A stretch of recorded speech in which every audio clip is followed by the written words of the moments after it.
All right. Welcome to IOOGO session season 2, episode 1. I'm so excited to be here today with y'all. I'm Christy Alabeto with IOOGO. And I would like to make sure that y'all are coming and joining our IOOGO Small Business Hub on LinkedIn. You can always find out more information about what's going on and what we're doing. We'll have other episodes like this every week where we share the experience of an expert that we personally know and work with. But today, I would like to introduce you to our very special guest, Paco Isando with Mizizi International. Paco is not only a client of ours, he's become a friend over the few years. I love following his work. I almost forget how young he is sometimes just because of the great success he's had in just a few short years. I'm always in awe to see what they're doing. So please, Paco, you want to say a few words? Thank you so much, Christy. It's a pleasure. As you said, my name is Paco Sando. I am 26 years old. I'm Ghanaian American, and I am the chief and founder of Mazizi International. For those who don't know, Mazizi is we claim to be the official streetwear brand for the African diaspora. We make jerseys to represent and connect people all over the world, whether you're in Africa, in the Caribbean, in Latin America. We've even partnered with Marvel for Wakanda jersey, Disney for Lion King, and yeah, I mean we're trying to reach the global audience, remind them, everybody around the world, to stay rooted. That's so awesome. So, we invited you as our guest today because obviously you've done really great things with Marvel and Lion King, and I've seen you on Good Morning America. So, you're doing something right, and we want to learn from your experiences. So, straight into the point, tell us how you determine who the right audience is for your business. I know you have a very unique audience. So, how did you determine to go that route? So I like to follow a lot of Seth Godin's, just what he goes by. With people like us do things like this, in determining like the demographic and psychographic of whatever customer segment that we're trying to reach. For instance, if we're releasing our Somalia jersey, I'll do whatever I can to learn as much about the Somali community, and then different subsects within that community to see, okay, who would be the most effective for us to reach, target, and communicate with. Um, and yeah, I mean, it's just a matter of just figuring out like who is it that cares enough about my product. Who's the ones that will actually feel moved when they see it, and yeah, I won't have to say any words. They get it automatically. And then from there, once you determine that, you're able to determine the best places to place your product, because Mhm. since you know your audience, you're able to determine, okay, what do they view, what do they like, what do they see, how is their day to day, and then from there determine, okay, how can I place my product in front of them so that it's naturally they naturally come across it. So Yeah, that's great. Do you feel like it's more creativity about thinking about how to do these things or methodology or, maybe it's a combination of both? What do you think is working best for you right now? I definitely think it's a combination of both. Um, you need data, you know what I'm saying, Mhm. to effectively target when it comes to digital marketing or doing such online. But in the physical world or the physical realm, it takes a little bit of creativity to figure out, okay, what's the best way for them to organically see our product without it feeling like we're trying to sell it to them off the bat. And then use unconventional ways that, like I said earlier, to place your product in front of their path versus a more traditional route of just doing like print or like TV Mhm. advertisements. So it's definitely a combination of both. Awesome. So once you figured out who that right customer is, what came next for you? Um, well, when I was starting the business, once I figured out who the customer was, it was a matter of figuring out how to make a product worth their standard. Mhm. I already kind of known what kind of product that I wanted for the said audience, but I still wanted to make sure that the product they saw was up to par enough, right? It's something that they never seen before, that they'd be surprised at the quality. So it's definitely figuring out like the product and how to manufacture and finding a feasible way of being able to get your product made and sell to your customer at an affordable price. Right. I know that's something that's really important to you is to really have that quality product. I mean, you spend a lot of time vetting out vendors of who's going to really bring you the best of quality, but then also keeping the cost in mind. I know that's there's a fine Mhm. balance there that you've been working on.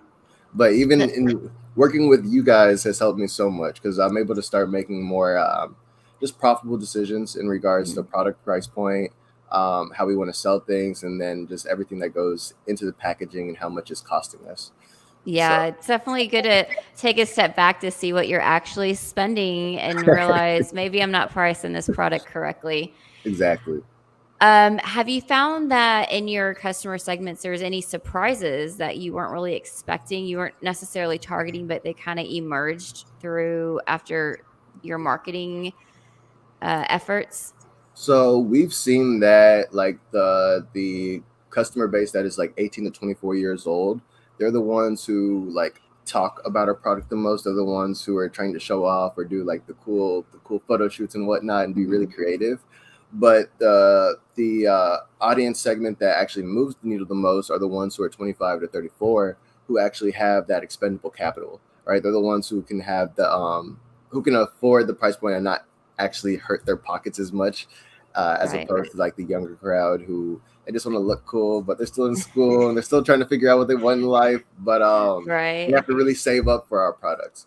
Yep. So yeah, that was like a surprising find in figuring out, all right, how do we navigate that now to where we're still presenting ourselves as a young, fresh, new brand, but at the same time still targeting a more of an older audience and demographic, and making sure that they're still helping us sustain our business.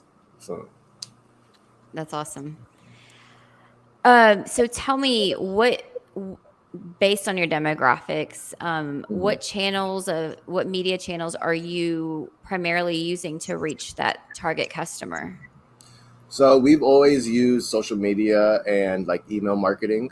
Um, that's been the most effective. We've seen that because our content is so visual and so striking, Instagram usually works the best for us. That's what we really are able to catch people's eyes, draw their attention, and really get them just engaged and involved. Which is why we have out of all of our social media platforms, Instagram has we have the biggest following on. Hmm. We are looking to try some new things though, and looking into like the streaming and e-gaming realm, to Okay. where it's an emerging market, but there's still not a lot of, I guess, black representation within that space. Right. So we see an opportunity there, and I think that like outside of social media marketing as well as email marketing, we're going to try to yeah, work in that streaming space and see what we can discover and see if there's like a sustainable audience segment within that space. Very cool. And what about Google? I know Instagram's the best for you, but Mhm. have you tried Google and Facebook and just found that just wasn't right for you, or are you still working on those? We've tried it a little bit. When it came to like SEO, a lot of people when searching for, I'm sorry if it's loud in the background.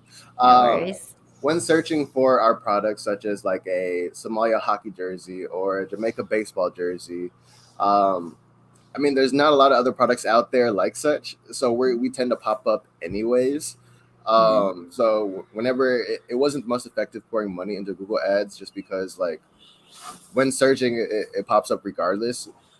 We played with Google Shopping a little bit to where like our pictures or the pictures of our jersey showed up at the top, and that was a bit effective. But we've seen that it's just not worth the energy. If we're going to spend our time and money, then we're spending in what we've seen like garners results so far. Right. So like social media has been more effective versus Google marketing, which is more like when people are searching, they're a lot more intentional with what they're searching for. They know exactly what Hmm. they're looking for. So if you're looking for a specific jersey, you're going to see us regardless. Y'all are going to be at the top anyway. So Exactly. if I hear you, it's you don't need to spend the money. You're going to be there anyways because of how you positioned yourself, which is great. That's awesome. So with Instagram, do you have a lot of interaction with the potential customers at all? Yeah. So as with most social media, it's waned or ebbed and flowed because of their algorithm and such. But we saw that Instagram, even in the beginning, garnered a lot of traffic for us. Um, we started Mazizi I started it back in 2015, and that was back then when Instagram was still fairly new. I think it was like 3 years old. So Mhm. telling people to tag their friends or to share was a lot more. People were just a lot Right. more willing to do so versus Mhm. now where it just feels overwhelming. And yeah, it was easy to stand out back then. So like Instagram definitely, I don't know, it was just effective, and it always has been an effective means for us to like roll out our visual content and really engage with our customers. Cool. Any funny stories of being tagged, in a customer's picture? Just Um, anything unusual that you've ever seen, or is it always been, "Those are our jerseys and they look really good on you?"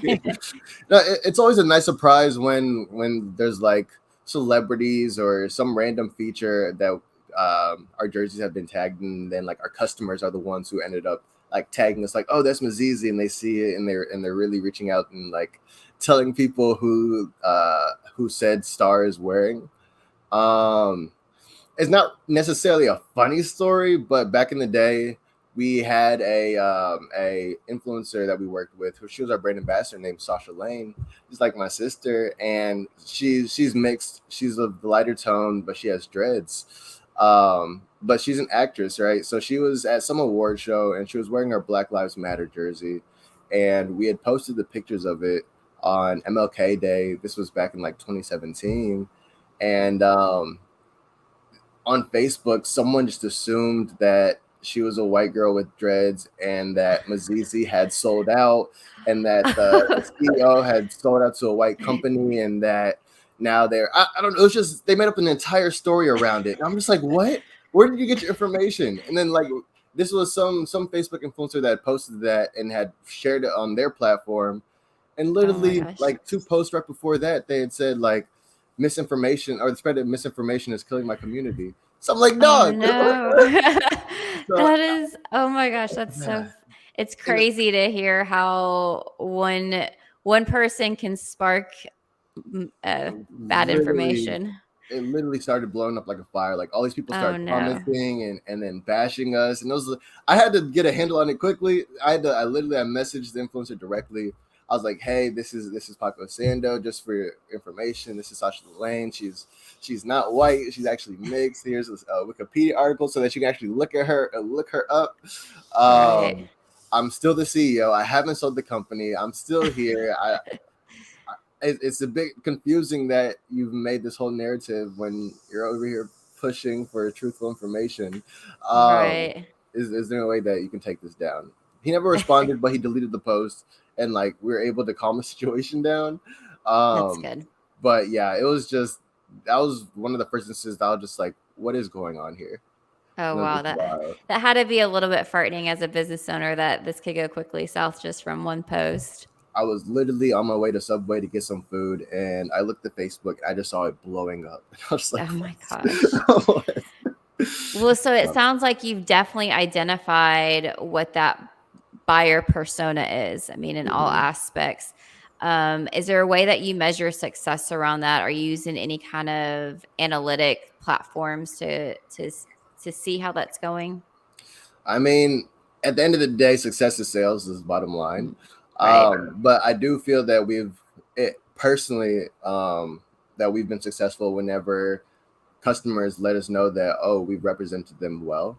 Mhm. We take a lot of time and energy and pouring into like learning about these countries, how we're representing them, how we can mix like historical facts with more modern and contemporary elements to really make something that's like beautiful. And yeah, so when we hear customers say like, oh wow, like y'all really you get it, um, that's just like, okay, we're doing it right. Right. Um, That's so it's I love hearing about the success of Ms. Easy. And you talked about Instagram really also helping you get there. mhm, And when you first came on in 2015, it was only a few years old, and now we're in 2021, and we've seen it grow and grow and grow. mhm. How optimistic are you about the future of this social media advertising platform? Do you see us going back to television or anything like that? I don't necessarily see us going backwards, so to speak, but I do think that companies will become less reliant on the specific platforms of today. Um, like Facebook and Instagram still have a chokehold on and Twitter. Twitter advertising not so much, but I mean, I think as technology just evolves, as we age, there's going to be new platforms, new everything that um, gets people's attention, and when wherever that attention goes is wherever the marketing dollars are going to end up going. Right. Um, Granted, I don't know how long Instagram's going to be effective. You see TikTok popping up and how that's been effective for brand awareness for new companies. Like I said, there's the streaming Twitch and like e gaming realm that is blowing up as well. So I mean, I really can't say, and I also personally feel like I recognize the importance of social media marketing, but I feel like at the end of the day, that shouldn't be your only measure for success. How I know a lot of times people validate companies based off their social media profiles and seeing how well Mhm. they're doing, but I think that as a business owner, you shouldn't rely on another company, so to speak, to hold your customer base or to hold your customers. And I think that email and SMS marketing is going to become a lot more effective in the future. I know email marketing is now, but I think that there's still room for it to grow as well as SMS marketing. Everybody checks their phone, everybody gets a text Right. message. Just a matter of companies figuring out the best way to um, effectively communicate to customers without being so intrusive and actually Right. talking to customers who want the products that they have to offer. So, Very good points. What is your, have you ever created a jersey for specific customers because they kept asking for it? so I try to find a balance between like um, representing the countries that have the audience to actually to make sales versus the smaller underrepresented countries that don't necessarily get the same spotlight and attention and um, but are still need some type of representation. So we try to find that balance. There's always customers that we can't get everybody at the same time. So we always try to find out like, okay, what customers are asking for what countries right now, what countries have some upcoming um, just events or things going on that may be relevant to us. Right. And like just it's been tricky. Hmm. And we have released products based off customers. Oh yeah, we want this country, we want this country, and then they tell their friends to tell us, and then we release the jersey. It's just nothing, just cricket. Uh-huh. Right. Um, so yeah, it's been interesting finding that balance, but we do try. We for the most part listen to the customers, ask them what do they want to see, and from there work on rolling something out for them. You know. That's awesome. So if you knew someone that was trying to break into a similar industry, not necessarily jerseys, but any kind of clothing, what would be your advice to them? Do your research, figure out really figure out your audience, and just kind of go down that wormhole of learning as much as you can about the industry, the space that you're taking up, how you're going to be positioned within that space.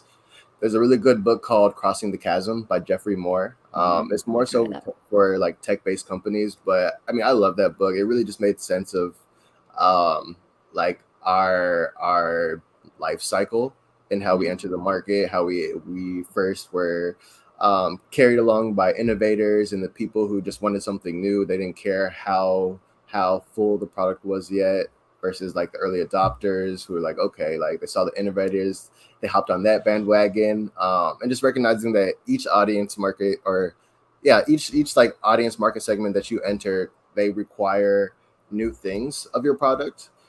Especially as you get older of the company, they're placing more and more trust into you, so they're expecting a product that's more and more complete, full, up to standard, and yeah. So like that book itself, like Crossing the Chasm, really put a lot of things into perspective for me. For anybody new coming to space, it's literally always just like learn as much as you can about the realm that you are within or trying to enter, just so that you're not just going in blind. Yes, I think that's great advice. Is definitely do your research on that industry and everything that has to do with it because otherwise you're just setting yourself up for failure. If you Yeah, just decide I want to sell t-shirts and jump right in and don't know who you're selling to or why or You can't really expect results. how. Right. But So you were mentioning about, coming up with new designs. Is that you that comes up with that? You have people on your team that help you with that? it's definitely a team effort. Our designer, Kenneth William Obang, he stays in Ghana. He's the one who makes most of the magic happen. I just come up with the concepts and like things that, just little things that may relate to the country. I get a little obsessive when it comes to like the It's good. research process and figuring out like, okay, what um, is currently relevant? What do all people know about? What is maybe there's some historical story or myth that's persistent within the country that everybody knows, but if you're outside the country, you won't know about. And really just kind of going down that wormhole of figuring out like, okay, what can we use? What elements can we incorporate into the design? And if not the design, how can we incorporate it into like the visual campaign? Right. So yeah, so I just come up with that. I put that together. Ken, he's the one who comes up with the beautiful jersey design, incorporating all the things that I've asked or included, and then from there we just kind of pick and pull what we like and don't like until we finally settle on just like a masterpiece. That's awesome. Yeah, y'all, it sounds like y'all make a really good team because the products you put out are so amazing, and the marketing. I love y'all's marketing. I think it's so cool, I and appreciate definitely it. attracts the eye. So besides the book, Crossing the Chasm, and maybe we can get that posted here after we're offline. But is there anything else that you feel like has helped you become a better business owner? Oh man, it's definitely my team. It's definitely the people who put their trust into me. Because I've always felt that like with Mazizi, I've never wanted since I'm the captain of the ship, right? So when I don't do something or if I don't steer it properly, then like the whole ship sinks or we're stalled or we're not growing as much as we should be. So I've always felt like pressure to just learn as much as I can within about myself or just business in general so that I'm not holding anybody back. I'm not holding the business back. I'm not holding the people who are putting their trust and time and commitment into the business back. Um, and like that's what got me into therapy because I didn't want to have chinks in my armor to where I'm making actions and decisions blindly and based off things that are affecting me in the past that I'm not recognizing has or is playing a role in my current decision making skills. And indirectly affecting everybody else on the team that is like looking up to me and trying and listening to where I'm taking this ship. So I'm definitely say that like the people around me have them putting their trust in me has forced me to be like even to look at myself to make sure that I'm being the best person or best version of myself that I can to make sure that I grow Mazizi and the people in it to be the best versions of themselves. So that in therapy. It's a lot of pressure to be the captain of everything and knowing that, the success of the business falls on your shoulders. And so it's natural that your reaction to that is just to completely obsess over it, which is good because it's you obsess because you love it too. Exactly. But and then it's also you want to make sure that you're driving that business to success when people are relying on you for that. Exactly. Especially when you've had so much success within a short time. I've recognized that I've became a bit of a figure within my community out here in Dallas. So I was like, all right, all these people are looking up to me. Let me make sure that I'm putting their trust in the right hands. So Yeah.